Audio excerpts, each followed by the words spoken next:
Good evening, everyone. My name is Susan Kigula from Uganda. I'm very happy to be here today, this evening, and I bring you greetings from my family back in Uganda. Thank you for the clap. um, I spent 16 years in prison. 1, 2, 3, 4, 5, 6, 7, 8, 9, 10, 11, 12, 16. When I was growing up, I was the daddy's girl. I grew up in a very loving family. We were not rich. Both my parents were primary school teachers. They tried their level best to make sure that we went to school. But of course, my dad was laid off work, and then we started to struggle with school fees. My dad used to encourage me so much to give me strength. And one day he asked me, Susan, what do you want to be? I told him, Daddy, I want to be a banker. Why? I want to get lots of money. I thought whoever works in a bank had access to that much money that is kept in the bank. So I wanted to get that much money, give to my dad so that he could take care of us. I have two brothers, and we are four. 3 sisters and me, we are 6. But one of my brother died, my eldest brother. So I was the second born, but the first girl.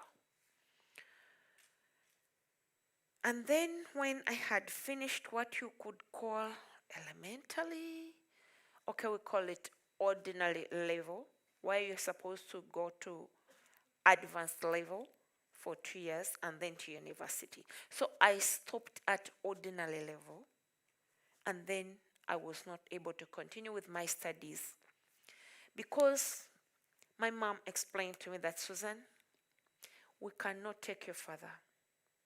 I was a very brilliant student, a very bright girl. And she told me we have to also pull up your siblings so that they also reach a certain level of education. I understood. However, it was painful for me because I had aspirations. I had goals. I wanted to be something in the future. And here my future was being cut off. I was 16 years then. I went to the city to stay with my relatives and then look for work. I got a job. It was paying me little, working in a shop for someone. But I was very happy because I could earn some little money and send back home to my parents to take care of the home. When I was 18, I got a boyfriend. We were happy. I was naive. I didn't question much about what he used to do. But one thing I know, he told me he loved me, and I loved him. And I got pregnant. I had a baby girl with him. We started staying together in a small room, small house. And then one day, that day is the reason why I'm here. One night, we were asleep around 3 a.m. in the night. I don't remember what happened. What I know is that we went to sleep peacefully. I was woken up by a sharp thing on my neck. I didn't know what had happened to me, but I felt a warm, sticky fluid flowing from my neck. And because it was dark, I ran out where there was the security light because the door was wide open and yet we had closed it. To my amazement, I saw blood coming out. They had cut me badly on my neck. I fell down. I was unconscious. The next thing I knew was in the morning I was in the hospital and I was in the intensive care unit. I asked what happened. They told me you were attacked. Asked for the father of my child. They told me he's gone. He didn't make it to the hospital. I was in pain. I could not stand on my own. I swell all over. My body swell because of this deep cut wound. I could walk by support from people. And I cried so much for him because I loved him. After 3 days, I was arrested. My father, my sisters, with my child, they were taking me to the hospital. And then the police stopped us. The police said, we are arresting you. Reason? The relatives of the late are claiming you are the one who killed your husband. We were not legally married, but the media called him my husband, which is fine. I looked at the policewoman and she grabbed me. She pulled me away. My father tried to protect me and they warned him that that was against the law. There was a scuffle and confusion. My daughter was crying, Mama.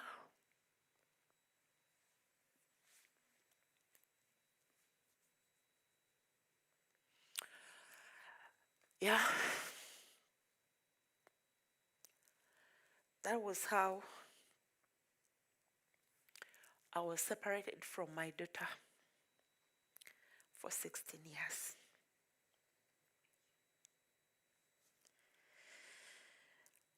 I was taken to prison. I'm sorry.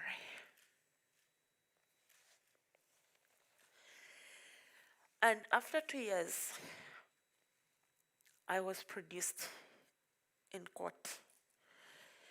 I was very confident that the judge was going to see through my story, will understand me. I trusted judges.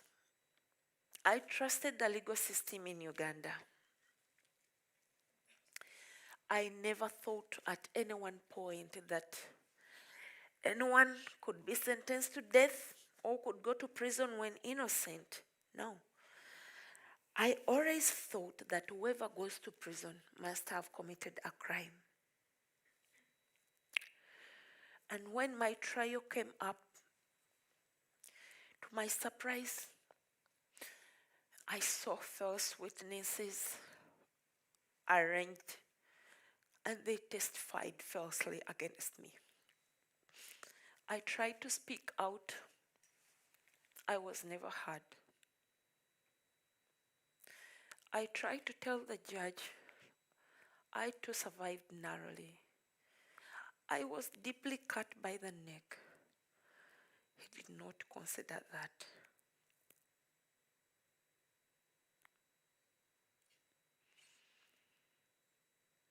But still, I had hope that when the judgment day comes, This judge will say the truth through all those lies.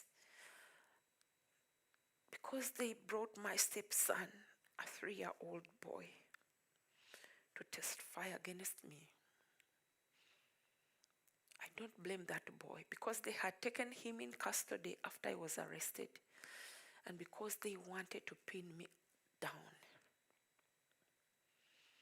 And knowing that evidence of a child is taken to be more credible, they exploited that. I have nothing against that child, no. Because he was forced to do something that he did not even know.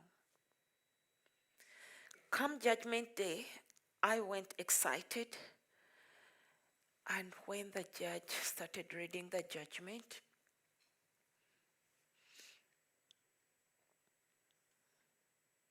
I was a little bit excited, because now, since I'm a lawyer, I know usually when they're going to convict you, they start with a good part. So when he started with a good part, I was innocently thinking, oh yeah, he's going to set me free. See? And all of a sudden, he said, Susan Kigula, today I find you guilty for murder. I thought I did not hear well. He repeated it again, and he said, therefore, I sentence you to suffer death, death by hanging. I believed in God. I used to pray to God. And this time, when I heard those words, I stopped existing. Why? Why is this happening? Is it real? Is it true? And then I looked up and asked God, where are you? Why have you allowed all this to happen to me? I was dragged out of the dock and taken to the prison cell to wait for the bus to take me back to the prison, this prison. And now I was a death row inmate.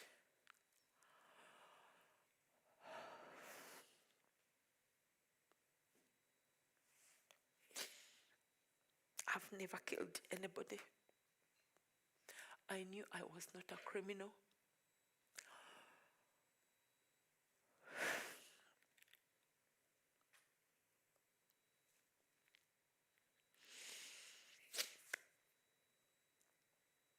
It was so difficult for me.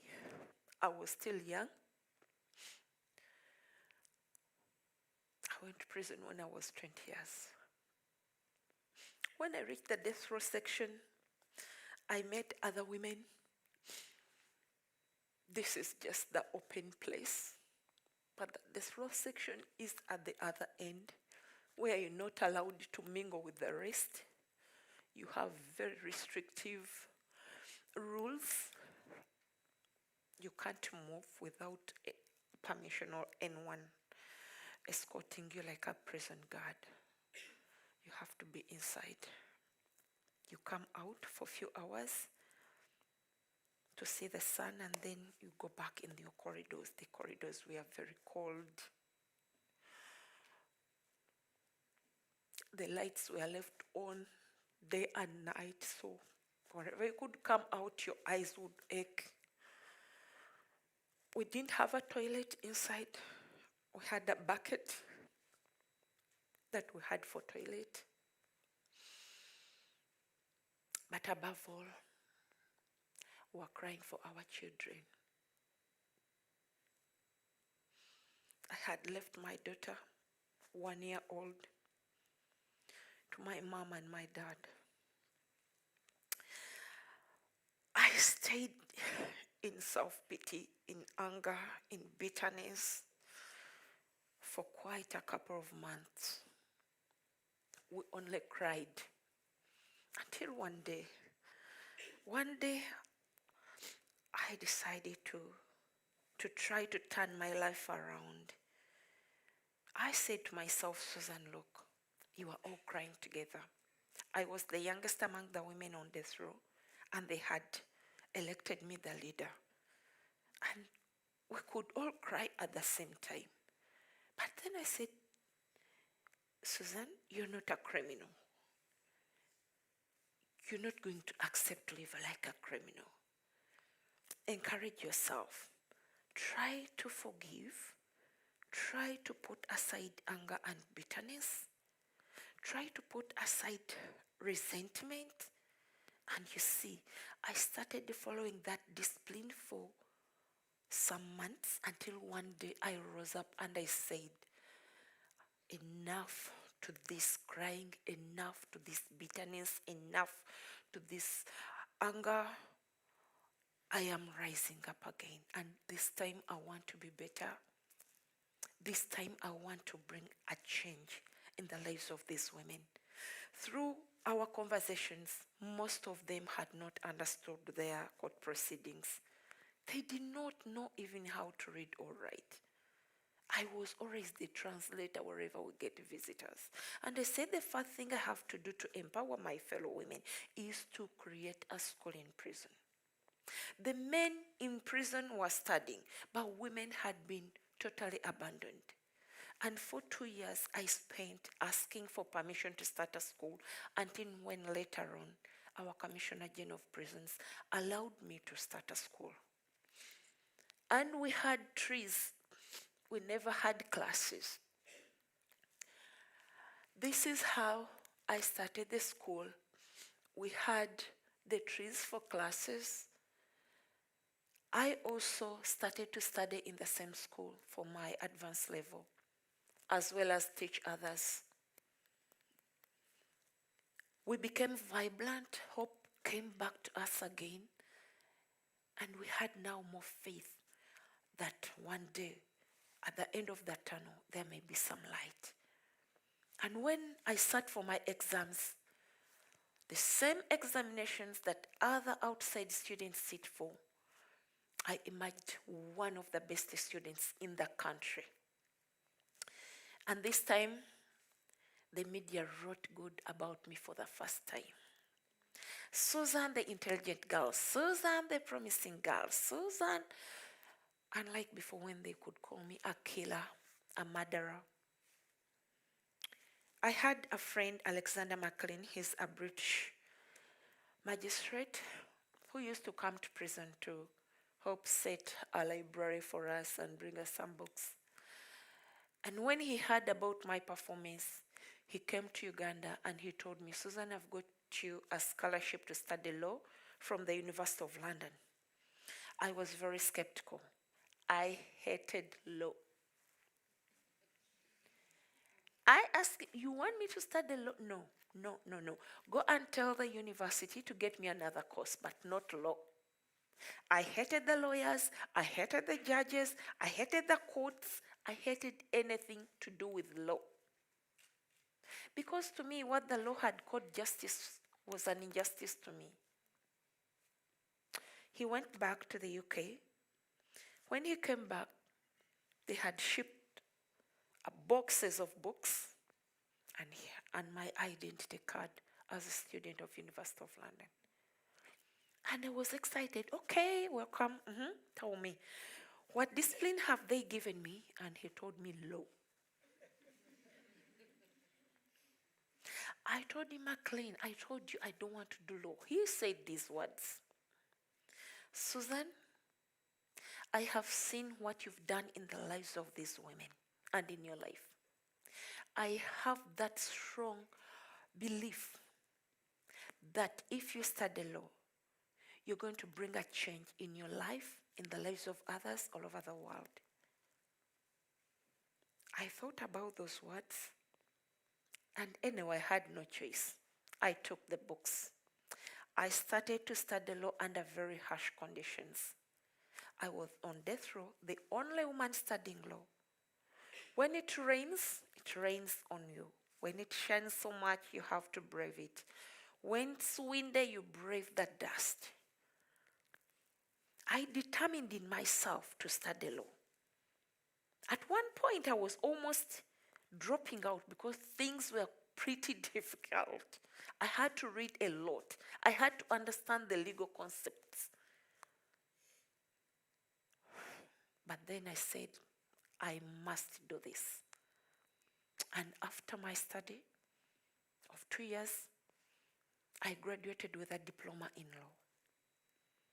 And the University of London told me I was among the best students, the best 30 students, including on-campus students.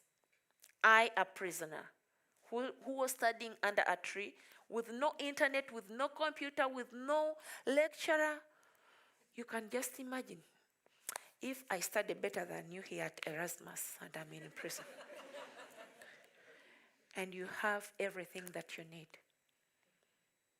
That's exactly what happened. And the University of London was very excited and extended the scholarship for me to study for a law degree. And then still I embarked on studying for a law degree. But meanwhile now I had already acquired some legal knowledge through my legal studies. And now I could receive 10 to 20 prisoners a day under my tree. My tree was now my law chambers. And I would take them through some basic legal knowledge so that they are able to represent themselves in court. Majority of prisoners in prisons in Uganda are poor, so they cannot afford paid attorneys. I started writing for them memorandums of appeal. I started writing for them submissions, court submissions. I started writing for them defenses. And I saw a tremendous change in prison. Many were released. Others got lesser sentences than what they would have got had they not been exposed to the legal knowledge. They came, found me in prison, they left me in prison, but I wasn't jealousy. I was very happy. It fulfilled me. It gave me more courage and strength to keep on fighting. I started a choir in prison. We used to sing so many different songs. I could write songs about the abolition of the death penalty, about HIV/AIDS, church music, all sorts of contemporary music. And through this singing and dancing, we got healing. We got together. We expressed our feelings. And it was so beautiful.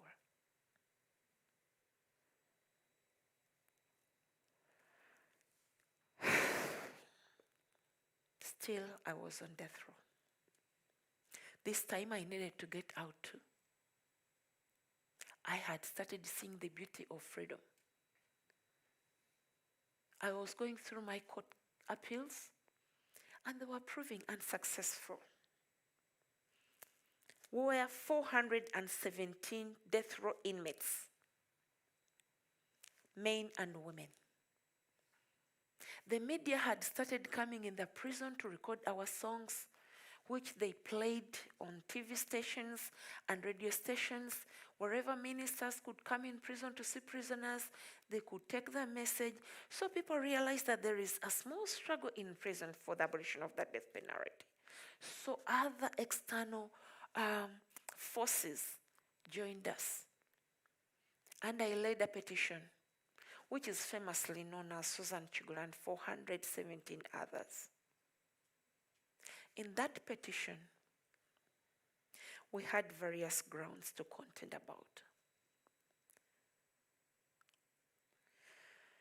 We were challenging the death penalty in its whole context, its constitutionality, the manner in which it is carried out, because in Uganda the death penalty is carried out by hanging. A rope is put high, they bring you up on a stool, they put a rope in your neck, kick the stool, they squeeze you until when you die. We have witnesses who witnessed executions in Uganda. And they said at times heads go off. You see a head rolling and the body rolling this side, and blood gushes out through to the other cells of those waiting to be hanged. You live with the death row syndrome all the time, always in fear of when they will take you to hang. Not knowing your fate, not knowing whether the president will sign your death warrant.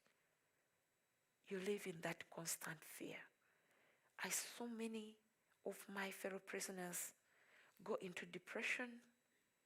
Some died, not because they hanged them, but they were so afraid that they could not take it. We were also contending against mandatory death sentences. Mandatory death sentences is wherever you have committed a capital offense, or you've not committed it, but the court finds you guilty, automatically you are sentenced to death without the judge putting into consideration the commission of the offense.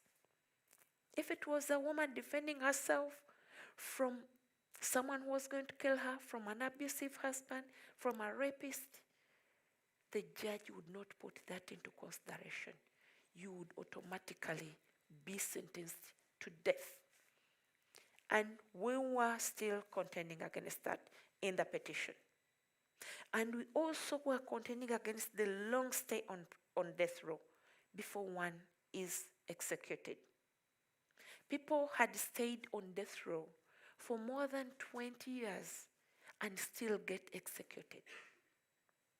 Someone living in that constant fear, constant uncertainty for more than 20 years, and still you execute that person.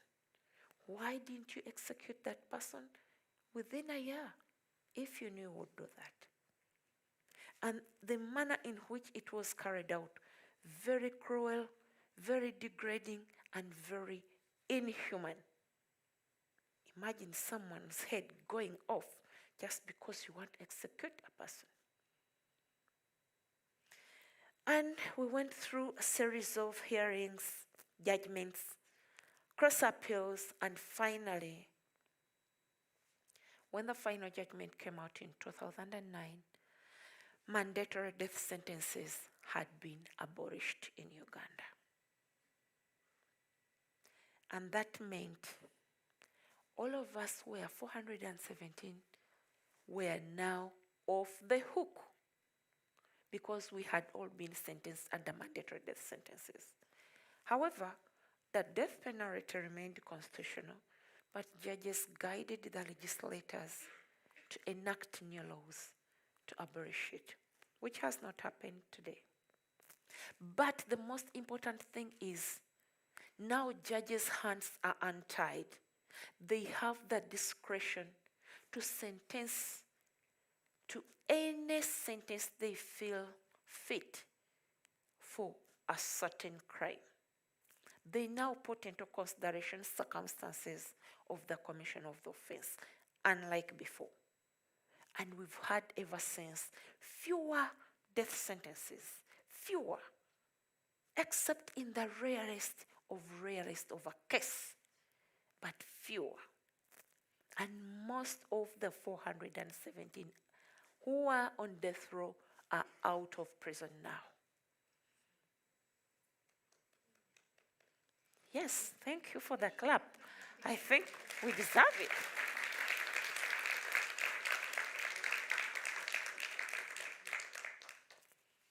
The period on death row was narrowed to only 3 years.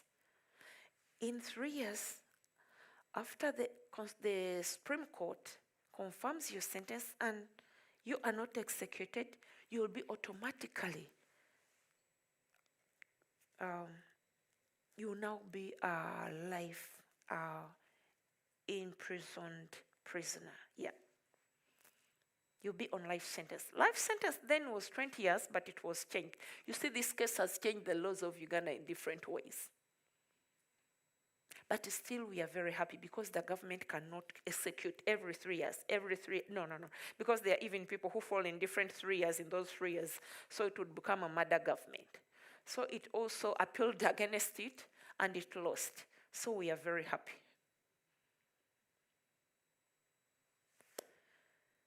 I was one of those who got their freedom out of that petition. And in 2016, I went back to court as directed and guided by the Constitutional Court for resentencing.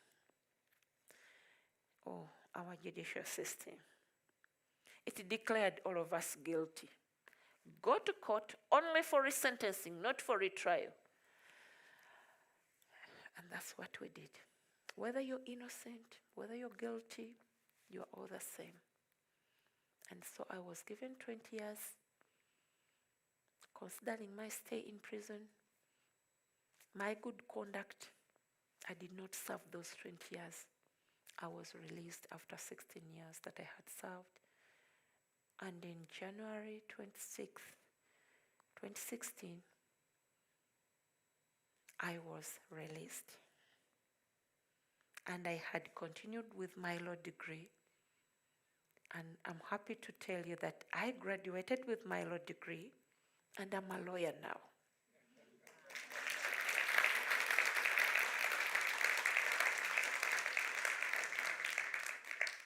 Life after prison has not been easy too. It has been full of challenges. But I had some support from friends like Ian and others who have enabled me to stay strong. I've traveled extensively in different countries, sharing my story. And I want to caution you, in Netherlands you don't have the death penalty, but don't be too comfortable. Don't let complacency set in because you are the young leaders of tomorrow. Just like the professor said, the subject seems boring, but we don't want to wake up one day when we are old and a leader comes or emerges and reinstates the death penalty. It's not a deterrent. It does not deter crime. It's inhuman, so degrading and cruel. A death penalty is not all that we need. An eye for an eye is not the answer. Two wrongs don't make a right. And how about the innocent ones? By not executing people, you are saving the innocent ones as well. Maybe through the years, as the person is serving their sentence, truth can come out and they are released. But suppose you had killed that person. You can get someone out of prison, but not out of the grave.